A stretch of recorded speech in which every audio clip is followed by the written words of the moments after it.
The 1st of March 2000 is etched on the minds of the people of Aberdeen, Australia, forever. Never before, and really never again, has there been a crime of this nature actually perpetrated by a woman in Australia. She's disgraceful. I can't comprehend what she's done. A murder so inexplicably heinous, it still affects all of the officers called to the scene to this day. Nothing could prepare you for what you were about to see. Whatever had done this, it was obviously a monster, and we had to do something. We had to somehow finish it. The gentleman's head had been located, so we're looking for that. A woman driven to kill in a way that defies comprehension. She's been branded a danger to the community, capable of murdering anyone who crosses her. There's a pot on the stove. I think I might have even said, so I'll give you one guess where the head is. I didn't eat meat for about 3 months. Aberdeen, in New South Wales, is a small town in the Upper Hunter region, around 3 hours' drive north of Sydney. Once known for its mining community and abattoirs, it now holds public fascination for a very different reason. Aberdeen's a type of country town which has probably had its best years. The best years are probably behind it now. It was quite an industrial town. Aberdeen is the perfect backdrop for a crime like this, I guess. You know, it's got the cliches. It's got the abattoir that's closed down and the grass is growing there, and it's got the coal train that runs through town occasionally, and the silo, and it's got the two pubs, the top pub and the bottom pub. There are a lot of low socioeconomic issues that surround towns such as Aberdeen. Whatever the makeup of the once thriving town, it could never have prepared for the horror that is to unfold in March 2000.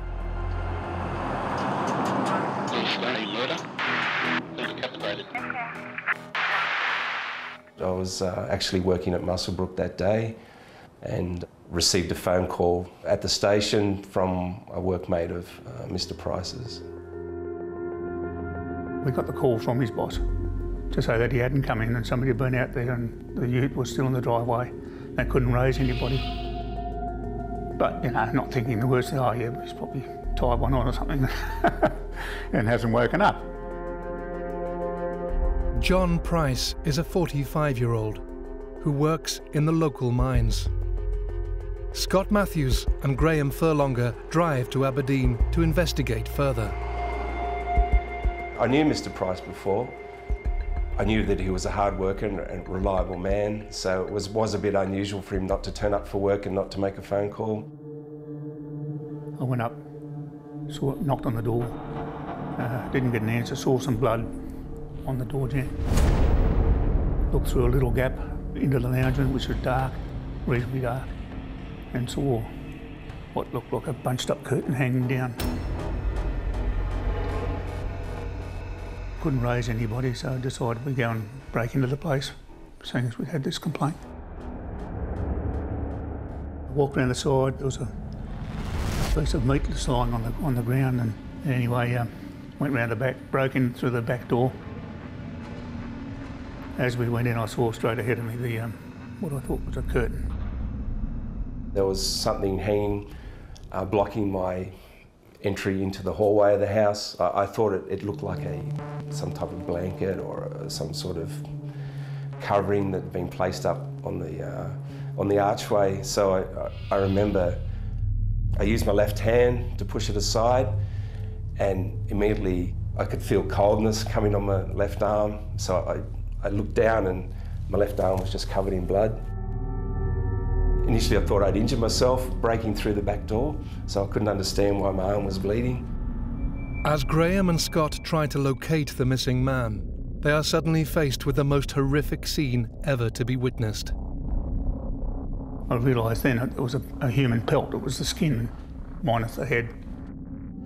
A full skin just hanging from the top door frame. Looked past it and saw a torso on the ground without a head and without any genitalia. And I think my first reaction then was to turn around to Scotty and say, "Don't look, Scotty." Of course, that's the worst thing you can say. I could look through there, from there into the lounge room, and I saw what appeared to be, a human being, or what was left. And so it was at that point that I'd realised, what had happened. For something that I'd never seen before, I'd never experienced, I had an immediate idea of what had gone on. It was at that point that I drew my service pistol. There was blood everywhere. A line of blood out from the door into the kitchen area. There's a pot on the stove. I think I might have even said to Scotty, I'll give you one guess where the head is. The scene is beginning to resemble that of a horror film. Yet amidst the carnage, the police uncover what appears to be elements of normal domestic life. On the table there was a couple of plates that had meals already prepared and vegetables and meat cooked, sitting there. Sergeant Furlonger was talking to him. He was saying, look, it's going to be all right, we've got to keep going, we've got to finish this, we've got to do whatever it takes. He was talking to me and I'm trying to hear if I could hear anybody else, because sometimes a little bit under stress, you get that auditory exclusion and you're not hearing things, you're just focused on the threat. It was quite a frightening experience, but once you've stepped into that situation, there's just no backing out. As well as having to deal with a murder like they have never seen before, both officers still have no idea if the person who has carried out this slaying is still in the house. So we went to search the place and we went up the hallway. We heard what appeared to be someone snoring coming from one of the bedrooms, so we knew that there was someone alive in the house.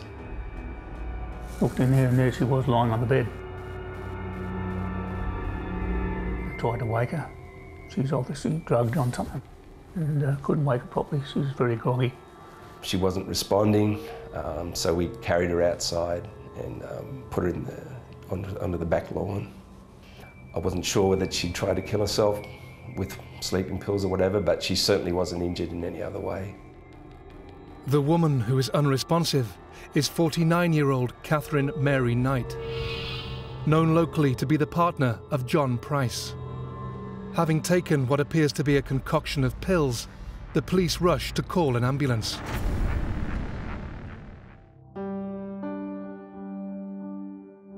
On closer inspection, nobody else is in the house. But who are this couple that had been involved in a scene of absolute devastation? It didn't take too long to really discover that Katherine Knight was a woman who was quite a strong personality, was quite strong physically, who was well known around the town, as a family were, and also to build a profile on the victim, John Price, as well, what sort of person he was. John Price and Katherine Knight began a relationship 5 years earlier, in 1995. Price having been married before, and Knight coming from a string of failed relationships.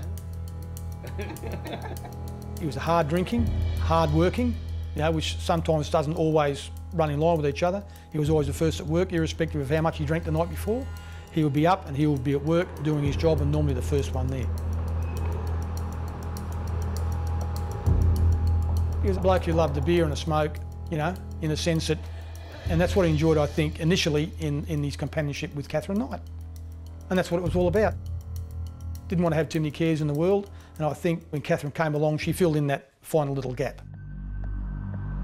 Their relationship was quickly established and frequently involved having a good time and socialising. Their circle of friends were all of the same ilk. They were all fast-talking, swearing, tough people. They did use rough language. They did have rough, tough mannerisms. They were loud and they were boisterous, and when they were throwing a party, everybody knew about it. But cracks soon began to appear. She was quite a violent woman. She was quite highly strung. She was quite jealous with all of her partners, and she was, at times, was certainly quite vindictive in her actions against those partners. both physically and mentally. This volatile nature displayed by Knight soon escalated, resulting in bizarre behaviour. Everything's about revenge and entitlement with Katherine. She's like a B-grade movie in that respect. Pricey had done the wrong thing by her. I think he tried to leave her once, or, you know, he'd been at the pub too long. So to get revenge, she got the video camera and she videoed a first aid kit she thought that he'd stolen from the mine, you know, I don't know, $20 first aid kit. She took the video of it to the mine's management. And Pricey got sacked for it, lost his job over it. That is a pretty catastrophic thing to do to a man. It's, you know, ending his livelihood, ending her livelihood as well. Again, that's the curious element of Katherine. She's quite happy to, you know, hurt even those like herself to get vengeance on somebody else. You know, she doesn't, there's no barrier for her that she won't cross. Pricey's mates all said, mate, get rid of her, she's bad news. Things that she was saying and trying to set him up as having stolen, and in fact he hadn't stolen them at all. There was an out-of-date first aid kit that was at the mines which had been thrown out. Despite what Knight had done to Price, this didn't signal the end of their relationship. Pricey threw her out for 3 months, but then he took her back. He lost a lot when he took her back. He'd already lost his job because of her. Then he lost respect of a lot of his mates because he'd taken her back. And his mates couldn't believe that he would do that. He couldn't drink at the pub. He had to change pubs because his mate said, you can't have her back in your life. What are you doing, you know? We've nursed you through the last lot of grief and here we go again, you know. So there's a sense of it all closing in on Pricey. And when he makes that decision to get rid of her the last time, he knows it's not going to be easy, and I think it dawns on him pretty quickly that it's going to be really messy. Knight was gradually striking fear into her partner, a fear that would culminate in Price resorting to desperate measures. Pricey had started to confide in his bosses that he was incredibly worried about what was going to happen. He told every time she thumped him or yelled at him or, you know, did something else, he rang a mate and said, this is what's happened. And he said, if something happens, I want you to be, you know, to bear witness to what's been going on with me for the last couple of years with this witch of a woman. In the meantime, this vengeful woman has called the police and they've arrived, and he said, I want her out of the house. And they said, you have to get a court order to get her out of the house, which infuriated him. It was his house. She didn't live there on a permanent basis. In the last 36 hours, he knew something was up. He was trapped. 2 nights before he was killed, they'd had a row. She'd held a knife up at him, and he fled the house thinking that she's going to stab him. And he went over the road to his mates and said, you know, she's come at me with a knife. The next day, the police rocked back up to Pricey's with an AVO that they, by law, had to take out on her behalf because she had called the police and she had accused him of being violent toward her. Despite the restraining orders and involvement from the local police, Price chose to maintain contact with Knight. With the intimidation and violence escalating, it appears the local miner had a real sense of dread that his partner was capable of anything. Monday, he goes into work and his boss can tell that this is a man who is clearly rattled. They hadn't seen him this rattled in all the time that they've been working with him. And they said, mate, what's up? And he sat down and he told them what she had done, and he said to them, I reckon she's going to do me in. The next day he went to court. This is the day that he was killed. He went to court and he sat down with the chamber magistrate and said, this is what's happened. He told the magistrate that the night before at 2 a.m. in the morning, he's woken up and there she is standing at the foot of the bed with her hands behind her back And he said he leapt out of bed, he was terrified, he thought she had a knife. He thought that was the night that she was going to do him in. And he said only when he got sort of closer to the mirror, he could see she had nothing behind her back, that, you know, the terror, the instant terror stopped. But he couldn't get her out of the house, she just would not go. Despite legal notices served to both of them limiting contact, they seemed to ignore these, which was to result in devastating consequences. The day before his brutal murder, a final comment made by Price would send chills down the spines of everyone that knew him. Price, he had gone over the road with 2 beers to see his mate and to tell his mate, "Mate, if you see my van out the front in the morning when you get up to go to work, call the cops. She's done me in."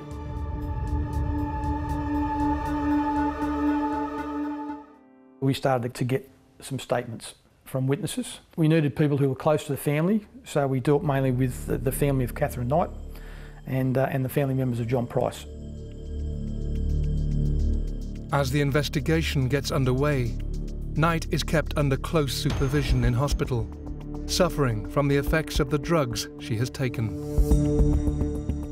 Katherine Knight was basically in custody, but for some time she's going to be laid up. She's going to be possibly unconscious. That gave us a little bit of breathing space.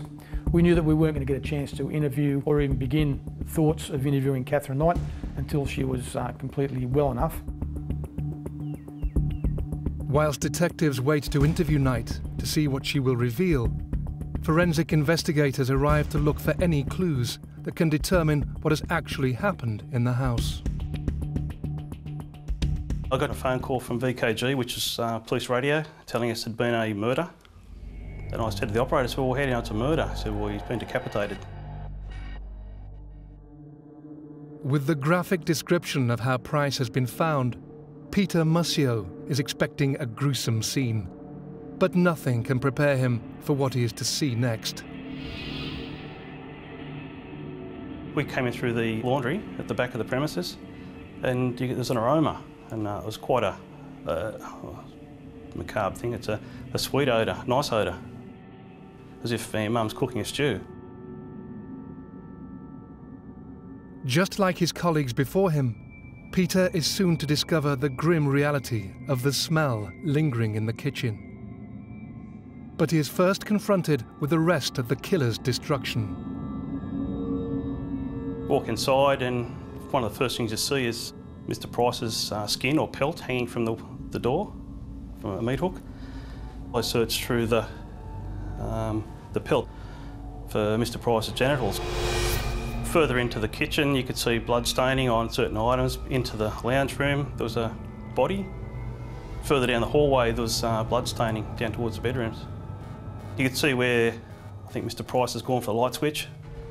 There's blood staining on the light switch, and also blood that he coughed or something onto the wall. You could see this expiration mark on it. Analysing the scene, Peter tries to retrace Price's steps. The victim has firstly been attacked whilst lying in bed, then has tried to run for his life. But as you go out towards the lounge room, this blood stain is getting heavier and heavier. Big swipes on the wall where he's blood-soaked himself and sliding against the wall. It's also getting lower, as if he's sort of, and it comes to culmination at the foyer where he's just succumbed to his injuries. He's actually opened the front door and there's blood spatter on the screen door, so he's nearly made it out. Not that it would have helped him, he would have died certainly, but you just see the enormity of where it starts in the bedroom and just progressively worse and worse till you get to that point where he's died. The blood pool, it was the width of the hallway, which is probably 1.2 metres wide.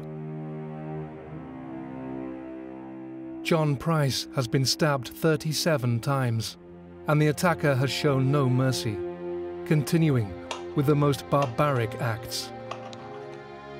As if the crime scene could not get any worse, Peter has the difficult task of examining the remains of the victim's body.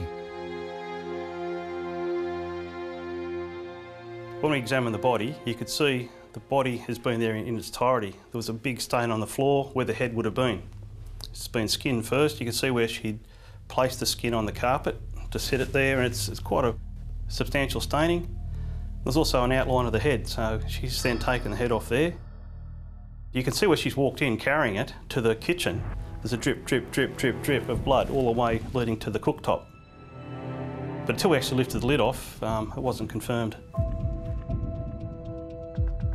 The killer, having already decapitated and dismembered this man, hasn't stopped there, as the police are drawn to something else in the kitchen. They go in and there's a meal on the table, for God's sake. There's vegetables, there's gravy, there's his meat, which he's cooked in the oven. If you saw it in a horror movie, you'd almost laugh because it's just so over the top. These are the things those coppers saw that day, and these are things that never leave them. To me, they were a statement. She had cut, I think it's the glutamus maximus, the doc called it, off his backside. And it's a big muscle, and she's cut that into 5 different steaks, and she's cooked them, baked them in the oven. 2 of them were on one plate, 2 on another plate, and the 5th one was out for the dog, I believe. But it wasn't touched.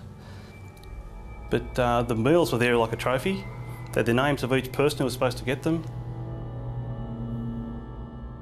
The names displayed with the meals are 2 of John Price's relatives, prepared and arranged, ready for them to come in and discover. But neither meal has been touched. Despite the confronting crime scene, Peter and his colleagues still have to gather what evidence they can. In the kitchen, there was items that had been used. There was a jug with blood-stained handprint on it. So you collect that, that gets processed further back at the lab. A lot of the items were taken back, like the knives. There's a honing steel. There's also a sharpening stone. Like we had to get DNA material from all of those. There's a piece of cooked meat out on the backyard, so we collected that. As the harrowing nature of what has happened begins to sink in, Bob Wells gets the chance to interview their prime suspect. I got the opportunity to interview Katherine Knight about 5 days after the incident. Even though it was a lengthy interview, it didn't take us very far in relation to any admissions by Katherine. Can't remember anything. Do you recall yourself going to bed? Faintly. It was always maintained by Katherine during the interview that she couldn't remember anything. Knight isn't giving anything away about what has happened. But in a lengthy interview, remarkably, she does accept that she has killed John Price. Katherine presented me during that interview with this scenario that I needed to go and explore. That perhaps that she believes, or was claiming, that she committed this act because of the severe ongoing domestic violence she had incurred during her life, and more recently with John Price and other partners. She has a rat cunning that she won't then go on and say, yes, this is why I did it. So she's never given the family piece, you know, about why she did it. She's never been honest about it. You know, she blamed him by saying that he had been violent towards her. As Bob Wells explores Knight's suggestions that she was in fact the victim of domestic abuse, more unbelievable details are revealed about the night before the murder, with Katherine taking others out for a meal. Back at the daughter's house, she set up a video camera. She loved that video camera. And she started recording things. There's always a sense of entitlement with Katherine. There's a sense that I own this, I'm owed this, you know, this is mine. Almost like a will, that this is yours, don't let anyone take it from you. It was quite bizarre. It was like a sort of she was leaving little bits and pieces of property, and it was sort of like a last will and testament of what Katherine was going to, wanted to portray. She had been planning this for days. She watches a video, drives to Pricey's home, wakes him up, watches a bit of Star Trek, has sex. She remembers him going for a pee, and then he lays back in bed, and then she strikes. A slinky black negligee was later found to have sperm on it. It was found in the bathroom where we believe she showered. I believe we had samples taken from under a fingernail. During the whole gruesome process, police believe Knight has washed, changed her clothing, and stolen her partner's wallet before leaving the house to do other things. We know that she'd left that crime scene at least once, and that was to take her car back to her home in McQueen Street and park it well up into the backyard, which is another indicator that to us that it was her possession, it was going to remain her possession. There was also the fact that Price's bank account had some money taken out at I think about 12:15 a.m. in two $500 lots, which we believe Katherine did at an ATM in Muswellbrook. The money was never found. Where did it go? Did she take it somewhere and give it to somebody? Did she bury it somewhere? The disappearance of large sums of money is just one mystery baffling the detectives. And now, days after the carnage, Bob Wells finally has the opportunity to ask pressing questions to their only suspect. But despite admitting to killing her partner, Knight presents an alibi that makes her the victim, not John Price. Could it be the case that John Price was a victim of his own severe domestic and violence towards Katherine Knight, and she snapped and couldn't take it anymore? Which gave me the opportunity then to say that I then built the profile around Katherine Knight from the information she provided me during that interview. Interviewing the other partners, it became quite apparent that Katherine Knight, rather than being the victim of domestic violence, was more and more the perpetrator of domestic violence in their relationships.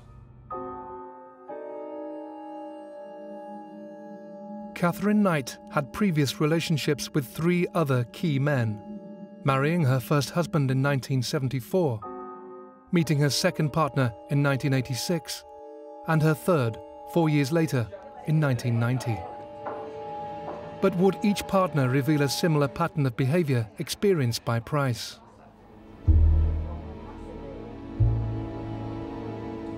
These were blokes who were pulling the shirt across after they'd been stabbed by her. I mean, blokes who'd had their heads caved in with a frying pan, as Khaled had infamously. I can't imagine that many men are physically intimidated by their spouse. It must be a very small group. And it's even harder to imagine when blokes like these, hard Aussie blokes, but they lived in fear of their lives. They had simple needs, beer at the end of, a hard working day, a woman who was there for them at home, and, somewhere nice to stay. So it was really quite extraordinary. She wasn't a great intellectual. She wasn't the sharpest pencil in the box by any standard. She didn't have great sort of, conversational skills up at the pub where she'd go. She just had this allure about the sex. She didn't care when she crossed the line. That was the whole thing. She was completely without remorse when she would do these terrible things. She would go back and ask these men to come back to her, but it wasn't, oh, I'm really sorry for what I did. It was basically, oh, come on, come back, we've got to stay together. As more unravels about this volatile woman, it is clear her irrational behaviour started when she was young. With Dave Khaled, they certainly had their ups and downs, but their relationship lasted a while. He was the first one to get the hint of how violent she was, and it apparently happened on the wedding night when she tried to throttle him because she'd heard some story that on wedding night Mum and Dad had had sex X plus 6 times, and poor old Khaled conked out after 3 goes or something because he'd been drinking for 2 days. I think he was smart enough to know that the only way he was getting out of that relationship alive was to run away, and he did. She placed the first child on the railway tracks where the coal trains go through.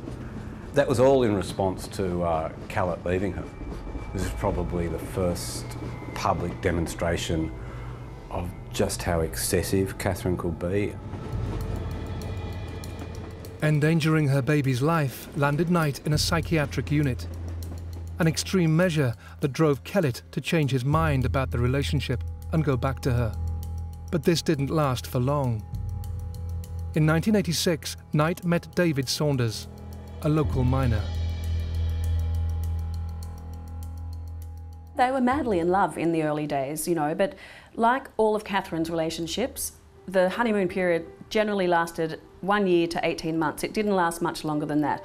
And in her mind, it would always be that they're cheating on me, even when they weren't, or that they're not spending enough time with me. And Knight's irrational nature exploded in the most disturbing way. He went out and cut his dog's throat. Was the dog dead? It was a clean cut, they said.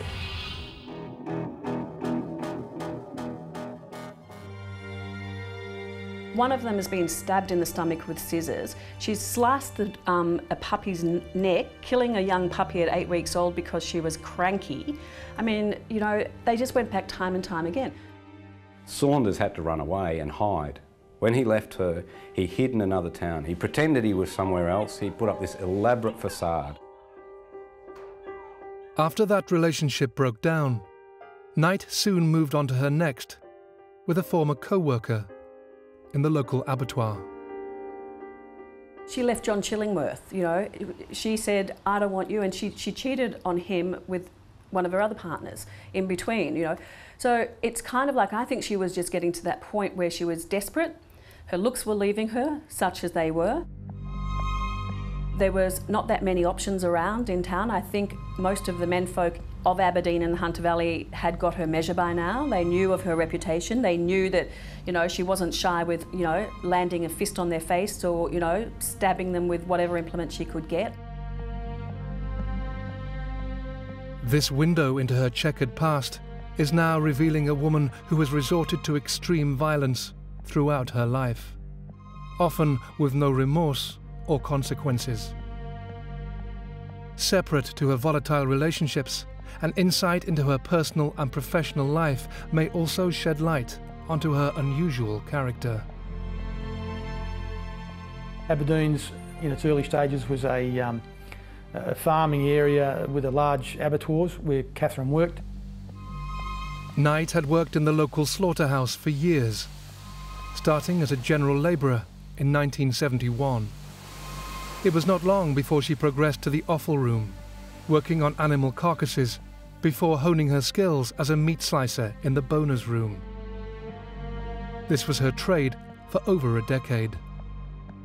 But could her diligence at work have masked or encouraged something more sinister?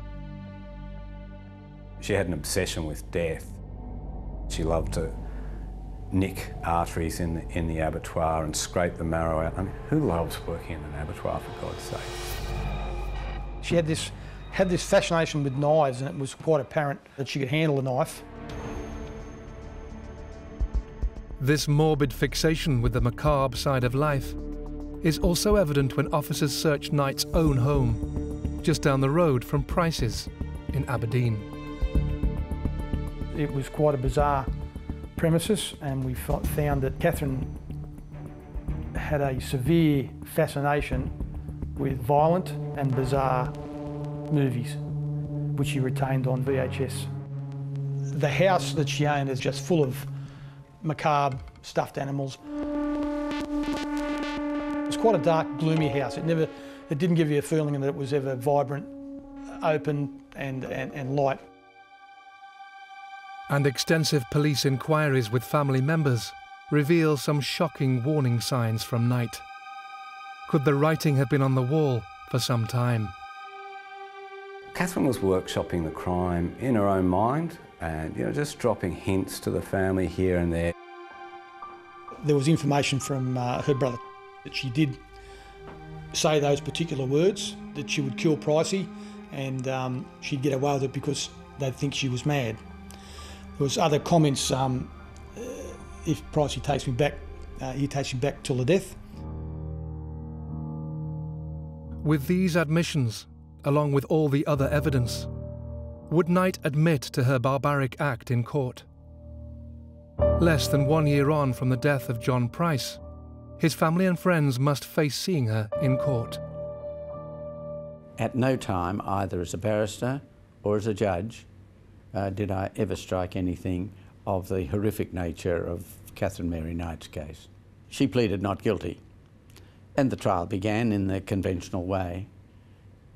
She sat in the dock. She was quite small, unimpressive. In a crowd you would certainly never notice her. Despite admitting to killing her partner during the police interview, Knight still enters a not guilty plea. But as the trial commences, she sensationally does a U-turn and asks to change the plea to guilty, but doesn't give a reason. I was somewhat nervous about this because I was concerned that if I took a guilty plea, sentenced her, she would then appeal to the Court of Criminal Appeal and say she was insane at the time that she made the plea of guilty. I decided that I should get a court expert to examine her.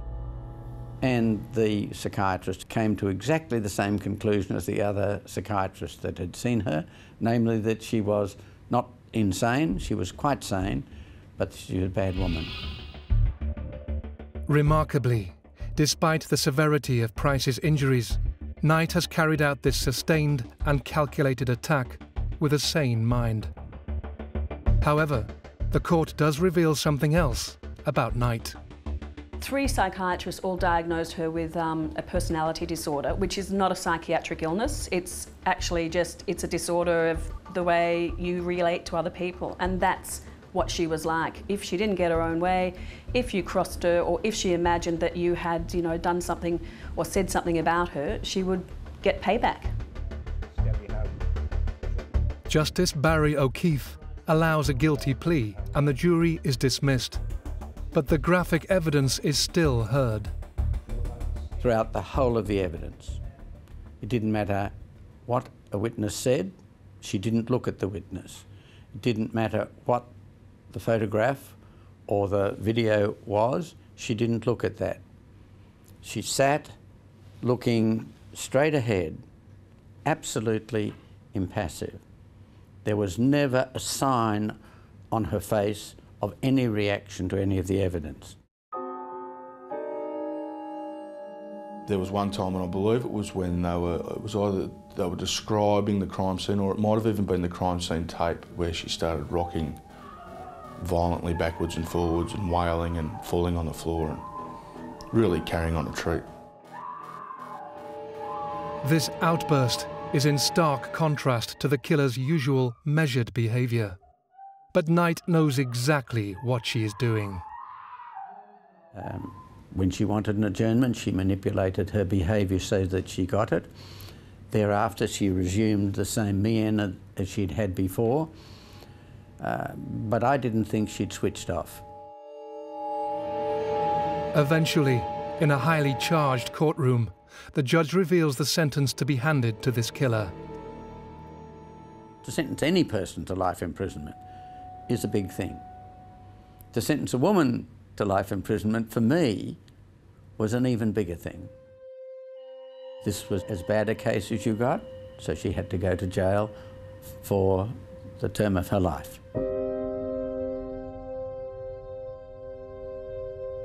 Katherine Mary Knight is the first female in Australia to be sentenced to life in prison with no chance of parole. Today she became the first woman to be jailed for life under truth in sentencing laws, ensuring she'll die behind bars. She's been branded a danger to the community, capable of murdering anyone who crosses her. She'd shown no remorse. She had not acknowledged that she had any problem at all. Such a person, if released, is not unlikely to do the same again. There's the real prospect of it. There was a lot of cheering by family members and those sorts of things. I was quite happy that, that we'd done a successful job and that justice was done in the end and that Katherine Knight got what she deserved. The little unturned stone for me is that the missing link from Katherine not saying and filling in that gap. When I was interviewing Katherine, you can catch someone's eye and you say to yourself, I'm being bullshitted to here. It's a combination of catching their eye, catching the expression on their face, that you know that this person is feeding you only what she wants to feed you. And that's why I still believe that Katherine would now be able to provide information as to what took place and why it took place.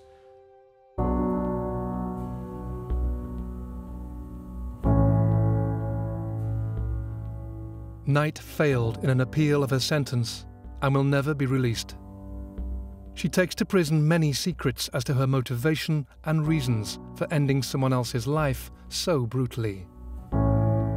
And the mystery of Price's missing money on the night of his death still remains. Katherine Knight doesn't make mistakes. She doesn't do things by accident. She has a well thought out plan and she executes it the way she wants to. I can tell you that I found this a very stressful matter. In fact, after it was over, I didn't eat meat for about 3 months. The thought of meat reminded me of the events in this house. She's not just a woman who's capable of violence or a woman who's capable of murder. She's a woman who revelled in this macabre, sinister, disgusting behaviour that is off the scale, that we cannot permit in a civilised society.